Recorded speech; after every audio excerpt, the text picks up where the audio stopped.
Hallelujah ପ୍ରେଜ୍ ଦ Lord. ଏଠାରେ ବିଜେତା ଲୋକମାନେ ଏକତ୍ରିତ ହୋଇ ମଛ ମଣ୍ଡଳୀ ଭାଙ୍ଗି ଦେଇଛନ୍ତି। ଏହି ମଛ ମଣ୍ଡଳୀର ବହୁତ ଲୋକ ପରିତ୍ରାଣ ପାଉଛନ୍ତି ଏବଂ ବିଶେଷ ଲୋକ ବଢ଼ୁଥିବାରୁ ବିଜେତା ଲୋକମାନେ ରାଗରେ ଏହି ଚର୍ଚ୍ଚ ଭାଙ୍ଗି ଦେଇଛନ୍ତି। ଦେଖିପାରୁଥିବେ ସବୁ କେମିତି ଭାବେ ଭାଙ୍ଗି ଦେଇଛନ୍ତି ଚର୍ଚ୍ଚ ଘରଟିକୁ। ଡିଜର ବକେଟରେ ଘରଟିକୁ ଗଳି ଦେଇଛନ୍ତି ବୋଲି। ହଁ କୁହନ୍ତୁ କୁହନ୍ତୁ। ଏଇ ଘଟଣାଟା ହେଇଥିଲା ଆମର 25 ତାରିଖ ପୂର୍ବରୁ।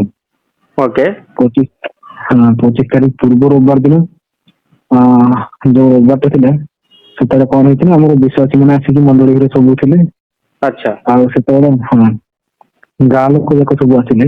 ଗାଁ ଲୋକ ସବୁ ଆସି କହିଲେ ଯେ ଏଇଠି କୋଉଠି ପାଇଁ ତମେ ବସିଛ, କିଏ ତମକୁ ଅନୁମତି ଦେଲା ଏଇଠି ବସିବା ପାଇଁ? ହେଲେ ଯୋଉଟେ ଆପଣ ପ୍ରାର୍ଥନା କରୁଥିଲେ ସେଟା ପ୍ରାୟ କେତେ ବର୍ଷ ଧରି ଆପଣ ସେଠାରେ ପ୍ରାର୍ଥନା କରୁଥିଲେ? 15 ବର୍ଷ। 15 ବର୍ଷ। ଓକେ ଓକେ, ସେଟା ଚର୍ଚ୍ଚ ବନା ଯାଇଥିଲା। ଆଜ୍ଞା ଓକେ ଓକେ, କୁହନ୍ତୁ କୁହନ୍ତୁ।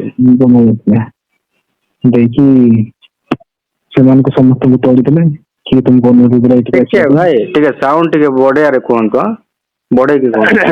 ହଁ ହ୍ୟାଲୋ। ହଁ କୁହନ୍ତୁ କୁହନ୍ତୁ। ମୁଁ କହିଲି ସମସ୍ତଙ୍କୁ ସେମିତି ଦେଇକି ତୋଳିଦେଲେ। ସେଇଠୁ କିଏ ତମକୁ ଆସିବା ପାଇଁ ଅନୁମତି ଦେଲା, କଣ ପାଇଁ ଆସିଛ? ସମସ୍ତଙ୍କୁ ପାଟି କରିକି ସମସ୍ତଙ୍କୁ ଜଣ ଜଣ କରି ସମସ୍ତଙ୍କୁ ତୋଳିଦେଲେ। ଆଚ୍ଛା ତୋଳିଦେଲା ପରେ ସେମାନେ କହିଲେ ଯେ କେବଳ ଏଠିକାର ଗାଁ ଲୋକମାନେ ଏଠି କରିପାରିବେ, ତମେ ବାହାର ଲୋକ ତମେ ଆସିଛ, ତମେ କିଏ? ତାପରେ ସେଇଟା ଗଲା ପରେ ବଡ ଦିନ ହେଲେ ପରେ ପ୍ରାର୍ଥନାରେ କଣ ବାହାର ଲୋକମାନେ ବି ଆସିଥିଲେ କି?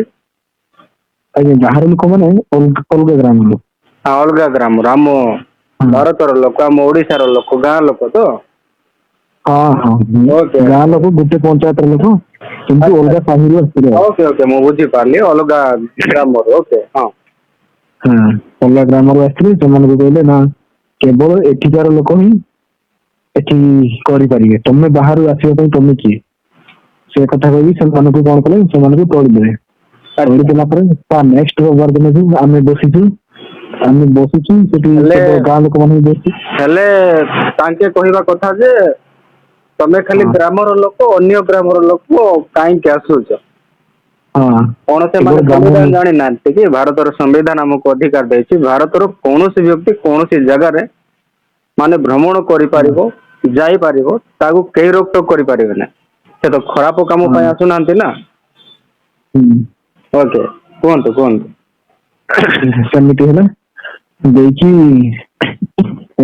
ତା ନେକ୍ସଟ ରବିବାର ଦିନକୁ ଆମେ କିଛି ଜଣ ବସିଥିଲୁ, କେବଳ ଆମର ଗାଁର ହିଁ। ଆଚ୍ଛା ଆମ ସାହିରେ ହିଁ କିଛି ଜଣ ବସିଥିଲୁ।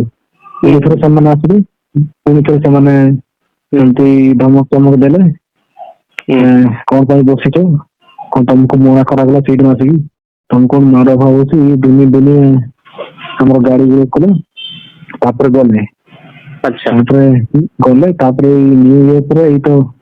ଏଇ ଗତକାଲି ନା ସେମାନେ ସକାଳେ ଆସିକି ପାଟି କଲେ। ସବୁ ଗାଁ ସାରା ଲୋକ ସବୁ ଆସିଲେ, 110 ଜଣ ପୁରା ଆସିଲେ।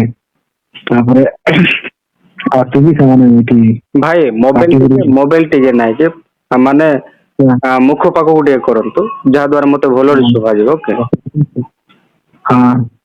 ହ୍ୟାଲୋ। ହଁ କୁହନ୍ତୁ।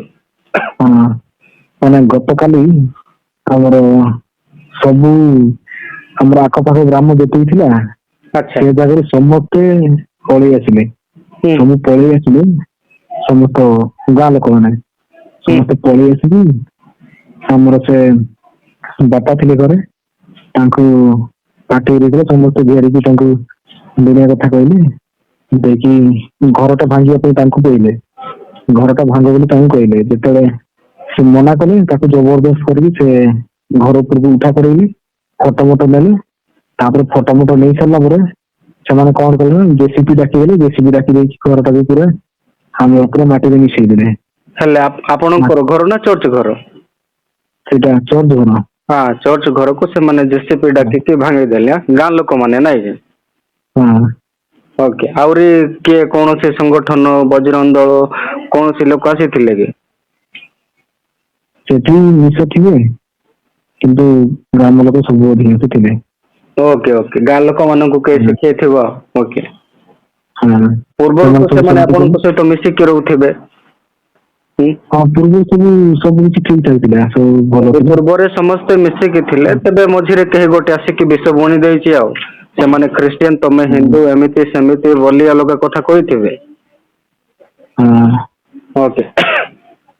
ହଁ ଏବେ ସେଟା ଘର ତ ଭାଙ୍ଗିଲେ, ହେଲେ ଆପଣ ଯାଇକି କିଏ କିଏ ଘର ଭାଙ୍ଗି ଦେଇଛନ୍ତି ତାଙ୍କ ନାଁରେ କଣ ଏଫଆଇଆର ଦେଇଛନ୍ତି କି ପୋଲିସ ଷ୍ଟେସନରେ?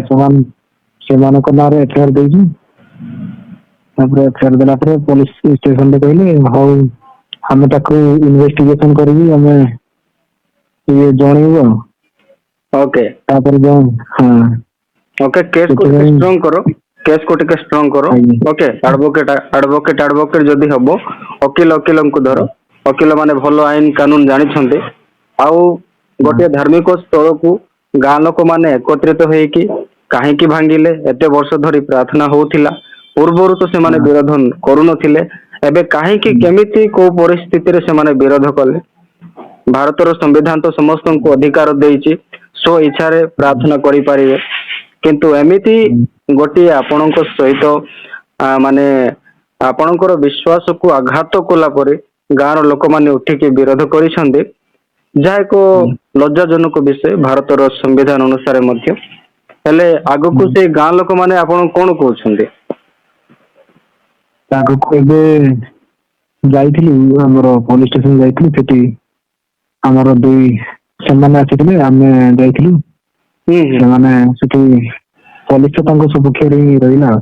ତାପରେ ସେ କହିଲେ ଯେ ଯୋଉମାନେ ଆମ ବିରୁଦ୍ଧରେ ଯୋଉ ଏଫଆଇଆର ଟା ଦେଇଛନ୍ତି ସେମାନଙ୍କୁ ଆମେ ଦେଖିନବୁ ଆଉ। ସେମାନଙ୍କୁ ଆମେ ଦେଖିନବୁ, କେମିତି କଣ କଲେ ଏତେ ଜଣଙ୍କର ସାଥ ହେଇଗଲା ଆମ ଇଏରେ ଏଫଆଇଆର ଟା ଦବା ପାଇଁ। ଆଚ୍ଛା ଆଚ୍ଛା ସେମାନେ ପୁରା ଲାଗି ପଡିଛନ୍ତି। ଆଉ ତାପରେ ଆମେ ସେପଟେ ଆସିଲା ପରେ ଗାଁକୁ ଯୋଉ ମାନେ ଗଲେ ପୋଲିସ ଷ୍ଟେସନରୁ, ତାପରେ ସେମାନେ ପୁରା ଇଏରେ ଅଛନ୍ତି, ମାନେ କଣ ଛକ ବଜାରରେ ସେମାନେ ପୁରା ଛକି ଛୁପା ବି ଅଛନ୍ତି।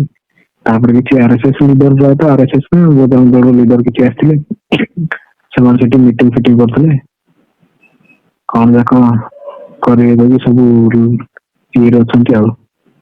ଓହୋ ହୋ ହୋ, ହେଲେ ଦେଖିବାକୁ ଗଲେ ଏମାନେ କିଛି ସଂଗଠନ ଯାକ ତାଙ୍କକୁ ସାଥ ଦଉଛନ୍ତି ଏମିତି କରିବା ପାଇଁ।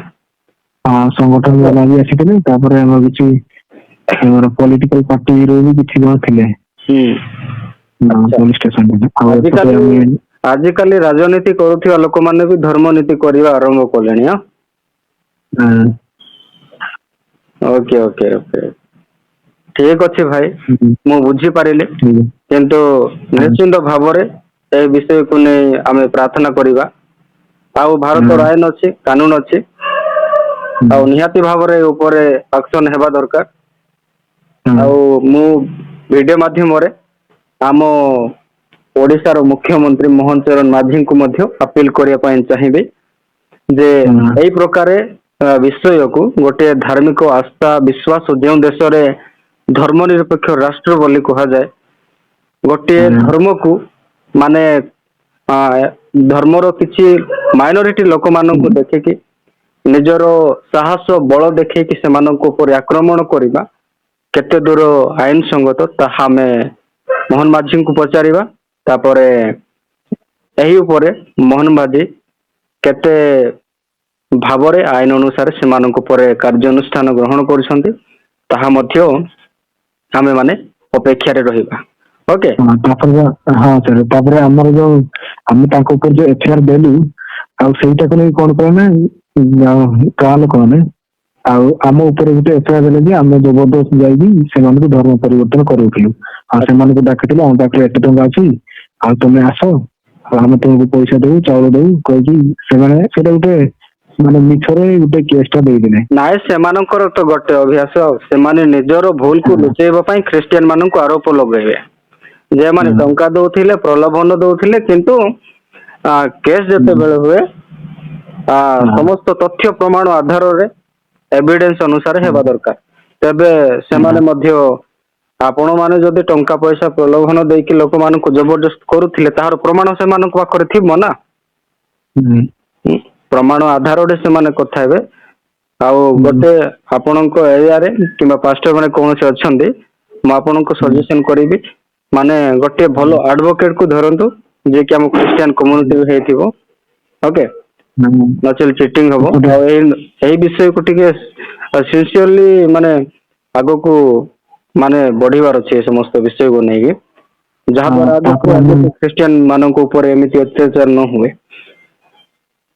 ଆଉ ଗୋଟେ ଆମେ ଗୋଟେ ଭୁଲ ଗୋଟେ କଲୁ ଯେ କଣ କୁହନ୍ତୁ ନା, ଆମେ ଯୋଉ ଏଫଆଇଆର ଟା ଦେଲୁ ନାଇଁ କି, ସେତେବେଳେ କେହି ନଥିଲେ, ସେଠି ଆମେ ନିଜେ ହାତରୁ ନିଜେ ଲେଖିକି ଦେଇଛୁ ନା, ସେଇଟା ଟିକେ ସେମାନେ ଏତେ ସିରିୟସଲି ନେଉନାହାନ୍ତି।